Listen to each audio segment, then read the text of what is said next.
अस्सलाम वालेकुम everyone, this is Hira from university page visa consultants. आज इस वीडियो में मैं आपके साथ डिस्कस करूंगी बेलारूस के बारे में। जी हाँ, एक different country with different information, और आपने शायद इस कंट्री के बारे में कुछ लोगों ने पहले ही सुना हो। तो आज की इस वीडियो में मैं आपको बताऊंगी बेलारूस की कौन सी कंट्री है, कहाँ लोकेटेड है, इसकी करेंसी क्या है, यहाँ के लोग लैंग्वेज कौन सी बोलते हैं, क्या यहाँ पे कोई पढ़ने जाता है, अगर जाता है तो ट्यूशन फ़ी कितनी है, क्या ये अच्छा ऑप्शन है, एंड इसके फ़ायदे क्या-क्या हैं यहाँ पे पढ़ने के, इसकी एम्बेसी पाकिस्तान में है या नहीं, वीज़ा रेशियो कैसी है, डॉक्यूमेंट्स कौन-कौन से रिक्वायर्ड होते हैं, और वो तमाम बातें जो आपको एक कंट्री जाने से पहले पता होनी चाहिए। So let's start the video.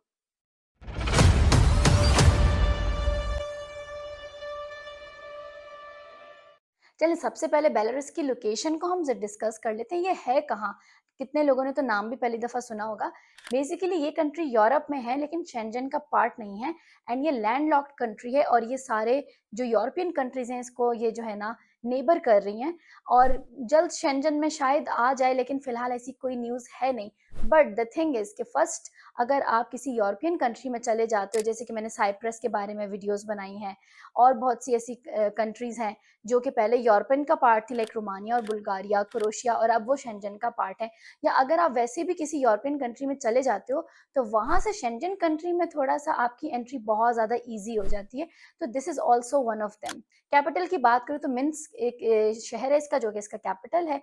वहाँ पे बड़ी अच्छी यूनिवर्सिटीज़ हैं जिनका आगे चल के मैं ज़िक्र भी करूँगी। जो लैंग्वेज यहाँ बोली जाती है दैट इज़ बेलारूसियन, लेकिन इंग्लिश भी ऑलमोस्ट 80% लोग बोलते हैं, तो आपको कोई इश्यू नहीं होगा, और स्टडीज़ भी जो ये ऑफ़र करते हैं वो इंग्लिश लैंग्वेज में ही होती है, एंड इंग्लिश बोलने वाले लोग हैं तो डेफिनेटली आपके पास जॉब अपॉर्चुनिटीज़ भी होंगी।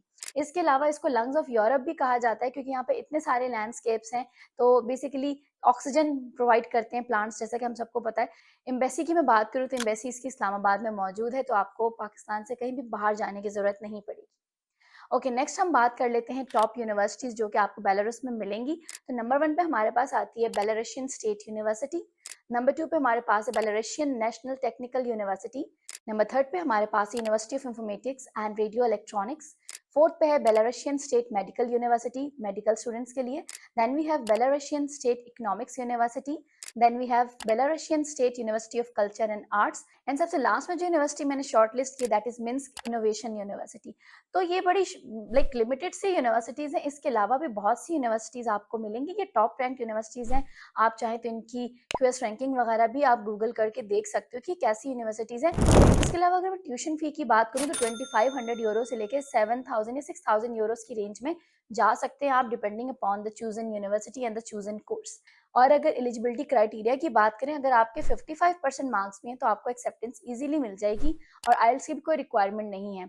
अगेन अगर आप किसी हाई लेवल कोर्स में एनरोल होना चाहते हैं तो वहाँ पे माइट भी आइल्स की रिक्वायरमेंट हो, बट मिनिमम 5.5 या 6 बैंड ही रिक्वायर्ड होगा, तो वो एक इतना बड़ा इशू नहीं है। देन आपको अप्लाई कैसे करना होता है, एक ऑनलाइन पोर्टल होता है, आप उस पर अप्लाई करते हैं, ठीक है, आपके जो भी रिक्वायर्ड डॉक्यूमेंट्स है उस पर अपलोड करते हैं, वही बेसिक डॉक्यूमेंट्स सारे, educational documents, letter of motivation, letter of recommendation, English proficiency certificate, आपका पासपोर्ट, आपके पासपोर्ट साइज पिक्चर्स, ठीक है, बड़े बेसिक से डॉक्यूमेंट्स हैं जो आपने यहाँ पे लगाने हैं। अब बात कर लेते हैं एप्लीकेशन फ़ी की। कुछ यूनिवर्सिटीज़ में एप्लीकेशन फ़ी है जो कि इतनी ज़्यादा नहीं है। अगेन ये एप्लीकेशन फ़ी होना बहुत अच्छी बात होती है, इसमें आपके चांसेस ज़्यादा हो जाते हैं सिलेक्शन के। 15 दिन के अंदर-अंदर आपका एडमिशन लेटर भी आ जाता है, and you can proceed with your visa. अब बैंक स्टेटमेंट की बात कर लेते हैं, तो बैंक स्टेटमेंट यहाँ पे आपको 5000 यूरो इसमें शो करनी होती है, जो कि एक मुनासिब कीमत है, ठीक है? इतनी लाइक मुनासिब अमाउंट है, आप कर लेते हो, ऑलमोस्ट हर कंट्री में इतनी ही आपने शो करनी होती है। फिर अगर हम एज़ अ स्टूडेंट बात करें, तो यहाँ पे 20 आवर्स पर वीक आप काम करते हो, जैसे एक हर शेंजन कंट्री में होता है। लिविंग कॉस्ट की बात करें, क्योंकि मैंने स्टार्ट में बोला ये लो बजट कंट्री है, ठीक है? लो बजट कंट्री इसलिए क्योंकि अगर आप इसमें अपना बजट देखते हैं, अगर ओवरऑल भी लगाते हो ना हर चीज़ मिला के, तो आपको 400 से 600 यूरो आपको जो है ना टोटल इसकी ये प्राइस पड़ती है। तो ये बड़ा मिनिमम अमाउंट है एज़ कम्पेयर टू बाकी कंट्रीज़, और आगे फिर ये गेटवे टू शेंजन कंट्रीज़ है। तो अगर आप वहाँ सेटल होना चाहते हैं, जो करना चाहते हैं, you will be like allowed, और वो ज़रा आप कह सकते हो ना कि ईज़ी हो जाता है आपका रास्ता। So I hope I covered every point. If you have any questions write down in the comment section. तब तक के लिए थैंक यू, अल्लाह हाफ़िज़ एवरीवन।